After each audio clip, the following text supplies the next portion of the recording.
Well, good morning. The title for this video is another question. Is Keshe's free energy device for real? I have watched several of the videos where Keshe talks about his visionary inventions. Is this new plasma unit he claims will produce free energy for 30 to 40 years for real? Of course it sounds too good to be true to any of us who have been programmed all of our lives to put limitations on everything, especially ourselves. This I fully believe. Anything that can be conceived will eventually be achieved. The problem is not what is possible. The problem is that we have been brainwashed to believe in the impossible and have accepted that as the truth. I do not believe God created us to be limited. On the contrary, I am quite sure we were created as infinite beings with unlimited potential. I hope I remember to pronounce the name Keshe correctly. I've always said quiche, like the food.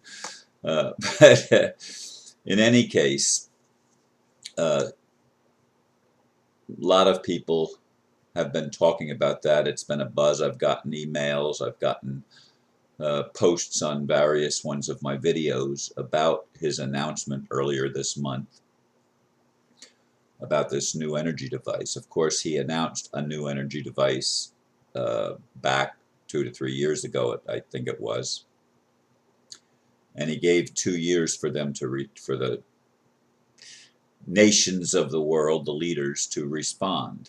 This time he's given them 10 days, which has now come and gone, I believe. The 10 days was up a few days ago. And what happens with this new energy device, of course, remains to be seen. As I said in the blurb, if we can conceive something, we can achieve it. For all of my life, and it's become more clarified as time has gone on, of course, but for all of my life I have conceived that we were created to be children of the living God, not limited beings with a whole bunch of rules placed upon us that would make us ultimately fail and feel inferior because of the failure. I know that has happened to me. I've had to deal with it, and I think every one of us that grows up in the human culture ends up having to deal with the programming that we've been programmed with in our education system, in our religions, in every aspect of human culture and society. We have been brainwashed and told what is and is not possible, what we can and cannot do. And for the most part, humanity has accepted those limitations. And we have the world that we live in. A world that is run by psychopathic individuals who take advantage of our perceived weaknesses and exploit us to the hilt. In fact, in order to do that, they had to create the artificial personages known as the straw man, our name all in capital letters, and deal with us as if we were dead because we never claimed our birthright when we were born. Of course we didn't. What baby is capable of claiming his or her birthright when they're born? And when parents don't know any better, they don't claim it either. And so we've grown up in a culture of limitation, a culture of manipulation, a culture of fraud, make-believe, fiction. And we've given ourselves over lock, stock, and barrel to the pathologically insane beings who want to lord it over others and live free at everyone else's expense. This is what we have created the world to be. But it is not how God created the world to be. I don't believe that. I will never believe that. I have had, as I've said many times, a vision since childhood of a better world, of a kingdom of heaven on earth. And I have learned as I've grown, as I've explored through the years of my growing up, I have learned that the limitations are simply put upon us so that we can be controlled, so that we can become part of a system that is insane. I mean, it is insane to think of ourselves the way we've been trained to see ourselves. It just doesn't make sense to anybody that can get out of that box, even for a short time, and look back and say, man, this is nuts. This is nuts. I can do things that they said that I can't.